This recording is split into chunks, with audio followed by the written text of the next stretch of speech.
Tant de fois, la cité, le château, ont été conquis, repris, remaniés, à des siècles d'intervalle et pour des usages différents. Les événements de l'histoire ont laissé leur marque sur ce grand document de pierre. Déchiffrer toutes ces traces, c'est le travail des archéologues, mais également des chercheurs en architecture numérique. Dans leur laboratoire, ils démontent, époque par époque, la maquette tridimensionnelle du monument où vous êtes, en ce moment même. Certains visages du château au cours du temps seront retrouvés. D'autres resteront à jamais un mystère.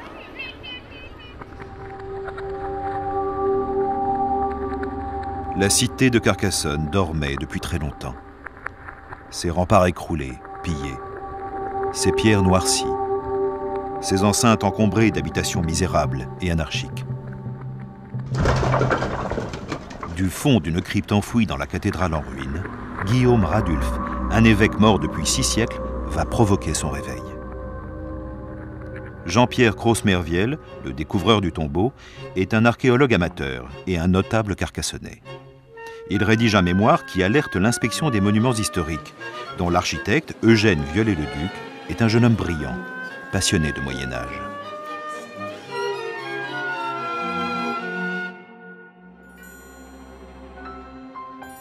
En entrant dans la cour d'honneur, comme vous tout à l'heure, Eugène Viollet-le-Duc découvre une place forte en ruine, que les militaires entretiennent comme ils peuvent.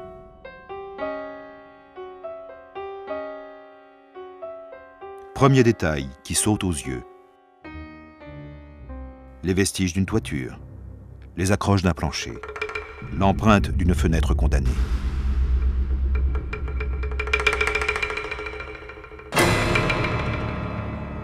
Viollet-le-Duc cherche à identifier des lignes architecturales, des âges de construction qui remontent loin dans le temps.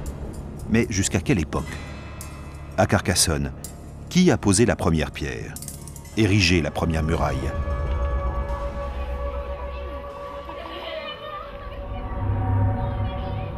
Au 1er siècle de notre ère, Carcassonne était ville romaine, point de passage important dans la province dite narbonnaise. Pour protéger commerces, maisons et mosaïques, il fallait un rempart. Sur votre chemin aujourd'hui, peut-être en avez-vous remarqué les vestiges. Cette rangée de briques qui servait à rattraper le niveau des pierres, c'est la signature caractéristique des constructeurs de culture romaine ou gallo-romaine. Après la dislocation de l'Empire, ce rempart antique est resté en place.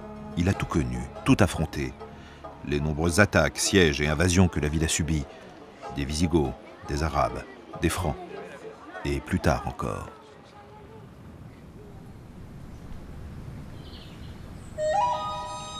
La féodalité est une affaire de famille, grande, puissante, toujours désireuse d'expansion.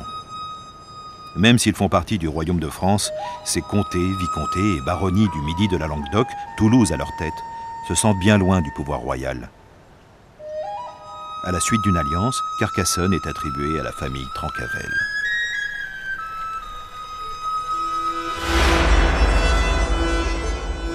Pour tenir son rang dans le monde féodal, il faut mener vie de cour.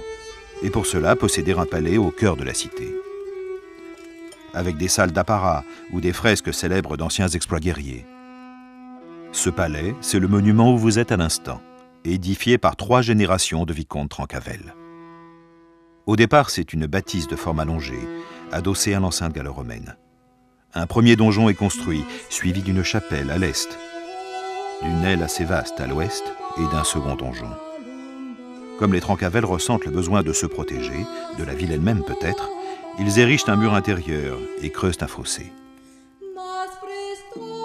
Au palais vicomtal, on administre, on reçoit, on chante. On écoute aussi avec attention certains penseurs qui proposent une interprétation originale et exigeante de la foi chrétienne. Rome. Le pape s'inquiète. L'influence de son église dans le Midi lui paraît menacée par ces chrétiens dissidents, appelés albigeois ou cathares. Le vicomte Trencavel serait un de leurs protecteurs influents. Les cathares sont déclarés hérétiques. Le pape presse le roi de France d'intervenir. À ses vassaux d'Île-de-France, il promet de belles prises et l'impunité. Dans le courant de l'année 1209, une croisade intérieure se met en marche. une guerre de conquête plutôt. Une nouvelle fois, le rempart antique construit 1000 ans plus tôt voit arriver des assiégeants. Quelques jours auparavant, le massacre de Béziers a fait grand bruit. 6000 morts, hommes, femmes, enfants. Les croisés n'ont pas l'intention de répéter pareille folie. Mais ils font peur, et ils le savent. Le siège commence.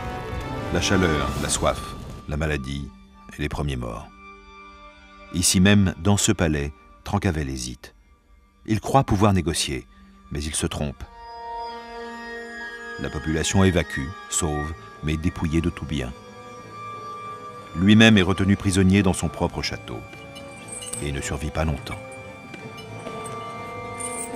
Un redouté guerrier du Nord, Simon de Montfort, règne désormais sur Carcassonne. Quelques années plus tard, son fils offre la cité au trône de France.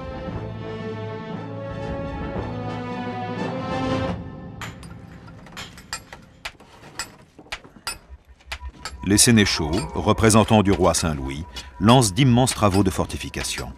Carcassonne devient place forte royale. La cathédrale Saint-Nazaire est agrandie, dans le style gothique. L'enceinte romaine est consolidée, ses fondations dégagées et renforcées. Un deuxième rempart est construit. De nouvelles tours se dressent. Le château lui-même est protégé, véritable forteresse dans la forteresse.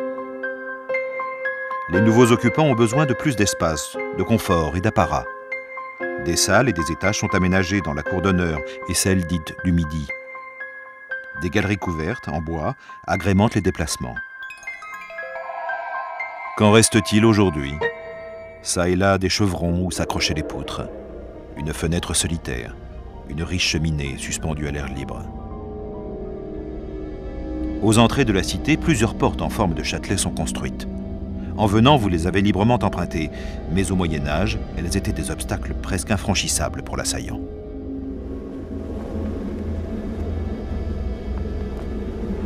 Quatre siècles plus tard, Viollet-le-Duc se passionnera à comprendre et décrire les dispositifs défensifs médiévaux. Our, assommoir, barbacane, fossé, créneau, meurtrière, herse. Après un siècle de travaux, la cité est considérée imprenable. Elle attend des ennemis qui ne se risquent plus à l'attaquer, qui la contournent. Quant à la population, évacuée et relogée ailleurs, elle s'en détourne.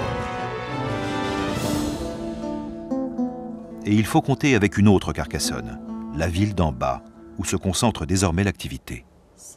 En peu d'années, le commerce réussit là où les armes ont échoué, provoqué le déclin de la cité.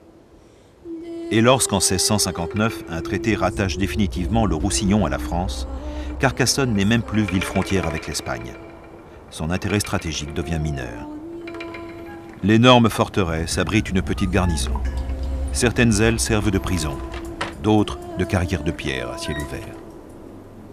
Comme à chaque époque, des travaux sont entrepris qui modifient sans doute certains aspects du château, mais impossible d'en connaître précisément le détail, puisque par 2 fois, les archives de la ville ont brûlé.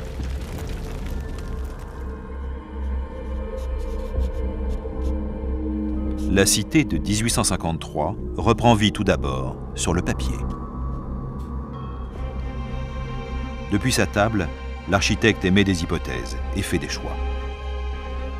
Il dessine et décide de privilégier une époque de construction, celle du roi Saint-Louis, et de s'inspirer fortement d'une des rares images échappées aux flammes.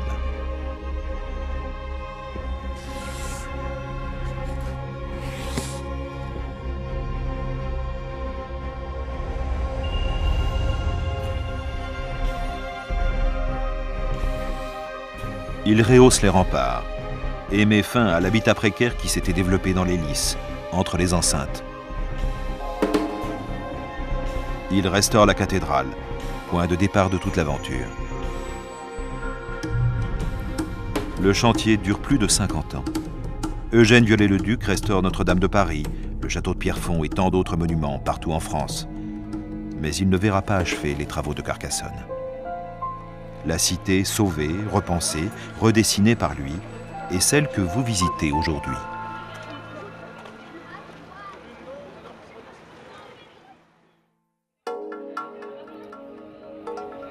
Pour mieux étudier le monument, les archéologues et les architectes contemporains doivent d'abord pouvoir l'examiner autrement, le mesurer avec précision, et à partir d'un nuage de points dans l'espace, élaborer un double numérique du château.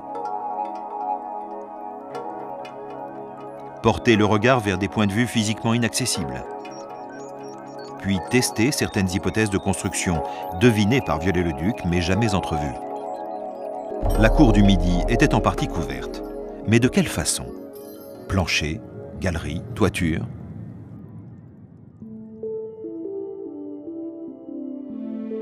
Grâce au progrès de la connaissance, l'histoire du monument est mieux comprise. Votre visite du château aujourd'hui plus détaillée, plus émouvante peut-être. Et la vie de générations d'hommes à Carcassonne mieux imaginée.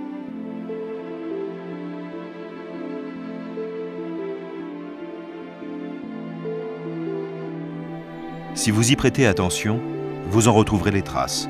Vous en entendrez les échos sur votre parcours tout à l'heure. Ou plus tard, depuis la route, en vous retournant une dernière fois vers la cité.